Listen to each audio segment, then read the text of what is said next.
Audio Jungle. Siap beri salam. Assalamualaikum warahmatullahi wabarakatuh. Waalaikumsalam warahmatullahi wabarakatuh. Berdoa mulai. Audio Jungle.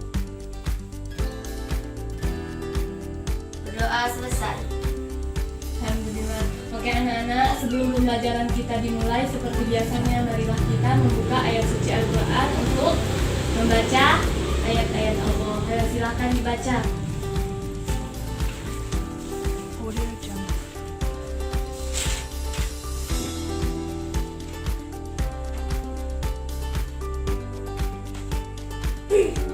Audio Jungle. Sodako. Sadaqallahul Audio Jungle. Oke baiklah, Ibu absen ya. Ya Bu. Siapa yang gak hadir hari ini? Semua, Bu. Alhamdulillah. Audio Kita Jungle. masih diberi Allah kesehatan sehingga hadir semua. Tiga akhlak tercela. Ketiga akhlak tercela. Celah.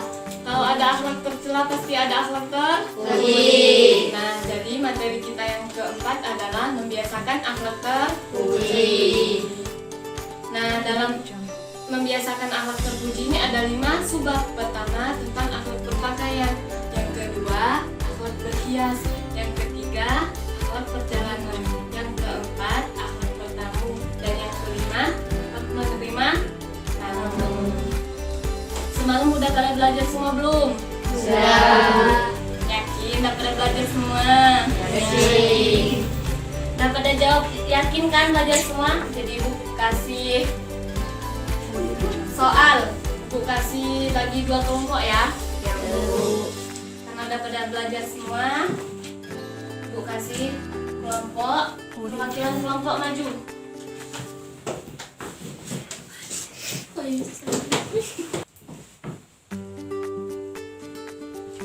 Ayo. Kelompok 1. Satu, ini untuk kelompok 1. Kelompok 2. Audio Jungle.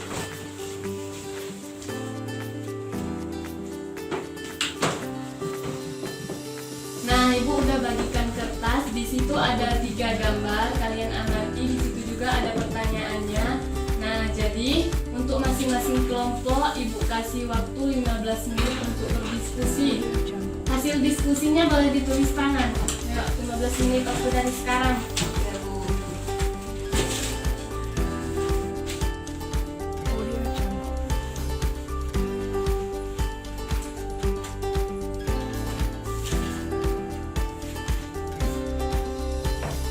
Audio Jungle. Ibu kira waktunya udah cukup 15 menit. Nah, jadi sekarang masing-masing kelompok, perwakilan ataupun bisa semuanya menjelaskan dari ketiga gambar tersebut.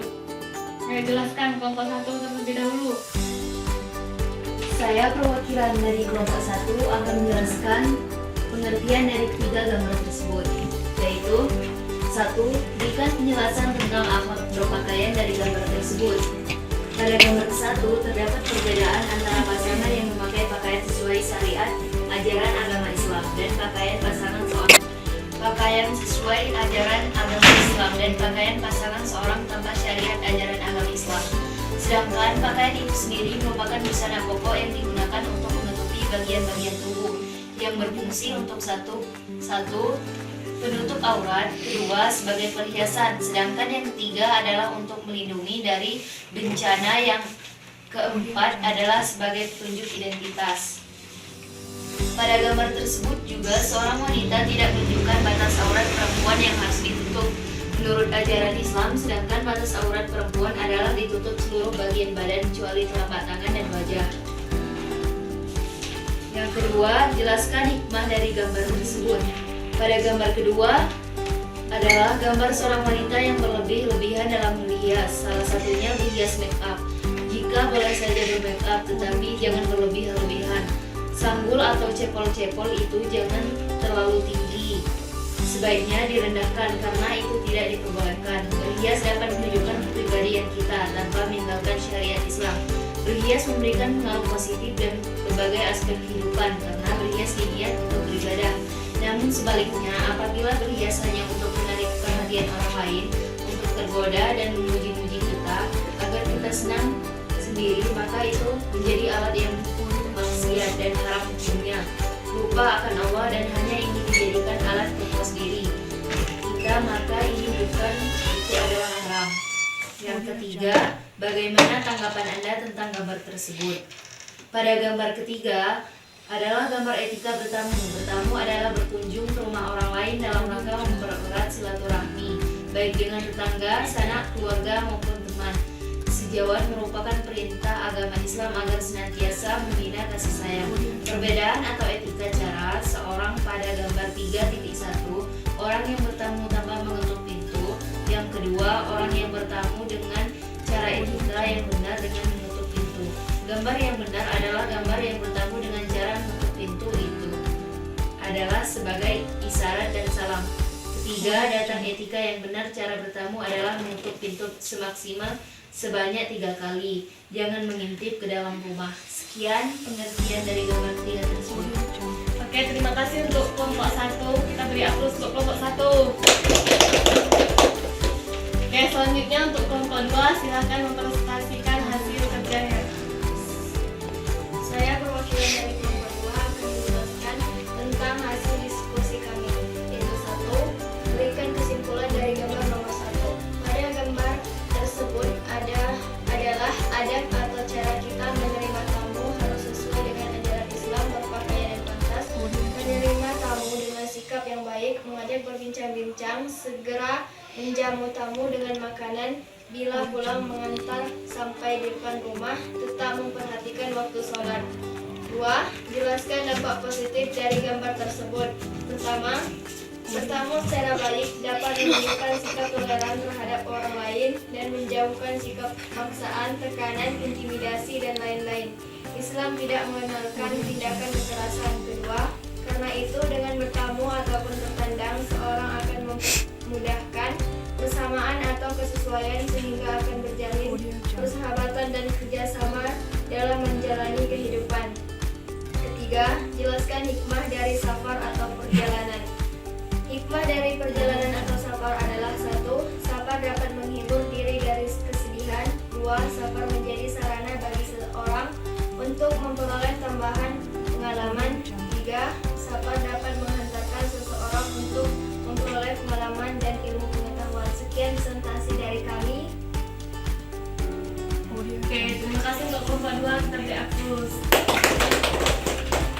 Wah, hasil presentasinya bagus-bagus ya. Udah pernah belajar bener ini berarti. Ya, Ibu akan tarik kesimpulan dari ketiga gambar masing-masing kelompok.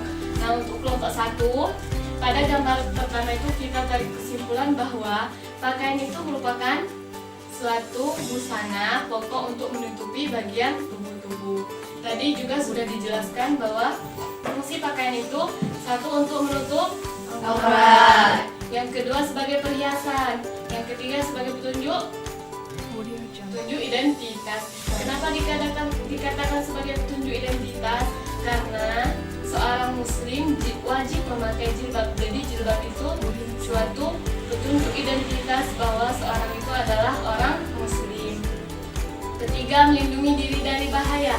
Yang dimaksud melindungi diri dari bahaya, melindungi diri kita dari salah satunya jelalatan para hidung belang. Nah, untuk wanita harus memakai jilbab. Nah, busana muslim ini mempunyai kriteria. 1. Tidak jarang dan tidak ketat.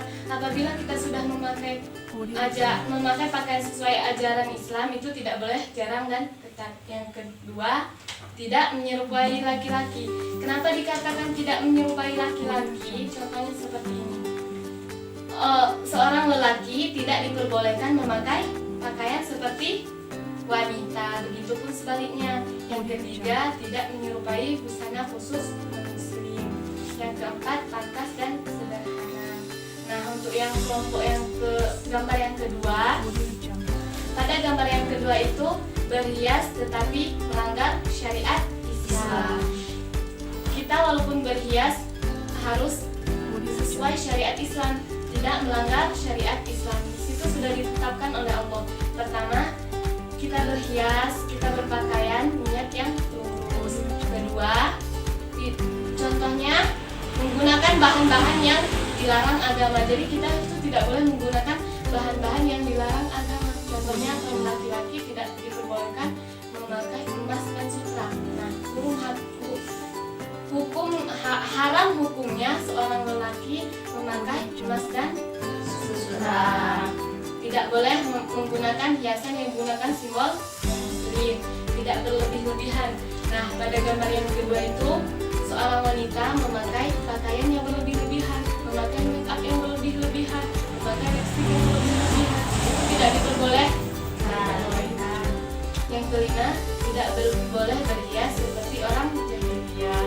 Yang keenam, berhias menurut kelaziman dalam memperhatikan jenis kelamin. Yang itu seperti tadi, jenis kelamin harus sesuai. Seorang wanita memakai pakaian wanita, seorang laki memakai pakaian laki-laki. Berhias bukan untuk berpoya-poya. Gambar yang ketiga untuk kelompok 1, kita harus tahu apa itu bertamu. Ada yang tahu apa itu bertamu? Bertamu adalah berkunjung ke rumah orang lain dalam rangka untuk mempererat tali silaturahmi. Kita juga memiliki etika dalam bertamu. Pertama, apa? Pertama harus meminta izin masuk maksimal sebanyak 3 kali. Ada yang tahu maksudnya? Nggak ada yang tahu. Jadi maksudnya sebelum kita masuk itu kita harus mengucap salam. Sebanyak berapa kali? 3 kali. Pertama mengetuk pintu. Mengetuk pintu yang pertama tidak dibukakan pintu, tunggu jeda. Yang kedua mengetuk pintu lagi, tunggu jeda. Kalau udah yang ketiga kali tidak dibukakan pintu, berarti kita belum diizinkan untuk bertamu. Yang kedua berpakaian rapi dan pantas. Yang ketiga memberi isyarat dan salam ketika datang. Nah, kalau kita datang kita harus memberi salam. Keempat, jangan mengintip ke dalam rumah. Banyak sekarang kita kalau berkunjung itu mengintip ke dalam rumah. Apakah ada orangnya? Apakah enggak? Ya enggak? Ya kan? Nah, jangan seperti itu. Kelima, memperkenalkan diri sebelum masuk. Nah, kita harus memperkenalkan diri kita. Takutnya tempat kita berkunjung itu tidak percaya. Jadi kita harus memperkenalkan diri. Tamu laki-laki bisa masuk ke dalam rumah apabila tuan rumah hanya seorang wanita, itu dilarang masuk ke dalam rumah apabila di dalam rumah hanya seorang lelaki. Sebaliknya. Yang ketujuh, masuk dan duduk dengan sopan. Yang kedelapan, menerima jamuan tuan rumah dengan senang hati, dengan senyuman. Yang kesembilan, makanlah dengan tangan kanan, ambil yang terdekat. Yang ke-10, bersihkan piring, jangan biarkan sisa makanan berceceran. Yang ke-11, segeralah pulang setelah selesai. Yang ke-12 itu, kalau kita bertamu itu selama 3 hari 3 malam. Jadi ada batas waktu dalam syariat Islam. Kita harus tahu menerima tamu itu apa? Ada yang tahu? Menerima tamu adalah kedatangan orang yang bertamu. Nah, diriwayatkan dalam hadis riwayat Bukhari dan Muslim, barang siapa yang beriman kepada Allah dan hari akhir hendaklah memuliakan tamu. Jadi kita kalau kedatangan tamu harus memuliakan tamunya. Perjalanan adalah yakni berjalan atau berpergian dari suatu tempat menuju tempat yang lain. Nah, hikmah dari perjalanan itu satu, menghibur diri dari kesedihan, dapat menghibur kita dari kesedihan. Yang kedua itu menjadi sarana bagi seseorang untuk memperoleh tambahan pengalaman. Jadi dengan kita berpergian mencari ilmu itu mendapat pengalaman, dapat juga mengenalkan adab kesopanan, dan kita juga bisa berkembang di dalam masyarakat, bisa berkomunikasi dengan masyarakat. Dan kelima, perjalanan akan dapat menambah wawasan, mendatangkan hal yang baik dan mulia. Cukup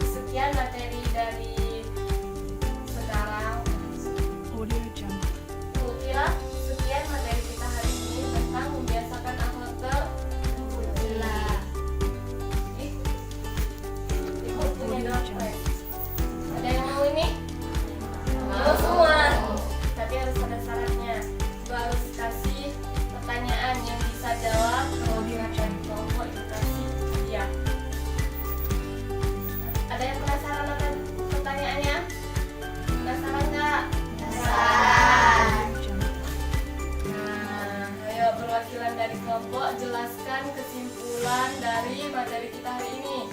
Ada yang tahu? Saya Audio Jungle. Kok cuma satu, nggak ada yang lainnya? Yang lainnya pada nggak tahu ya?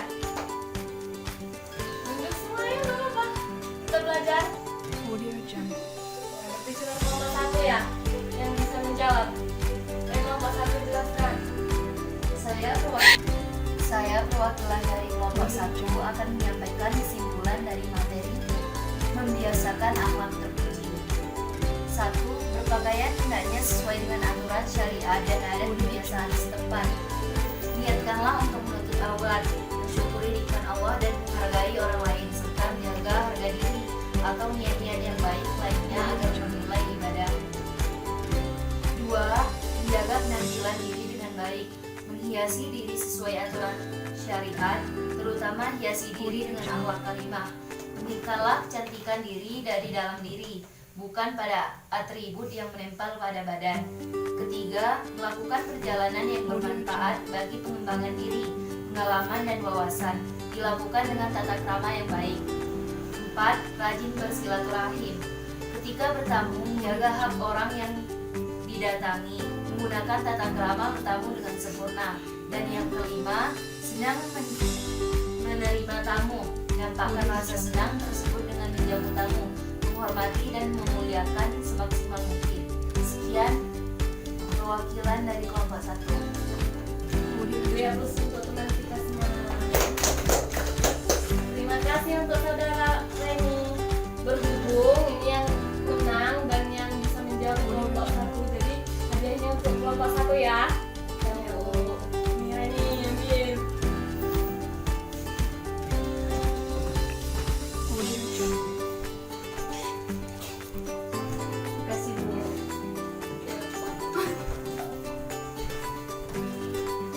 Ibu kira pembelajaran kita hari ini sekian. Wallahul muwaffiq ila aqwamit thoriq. Wassalamu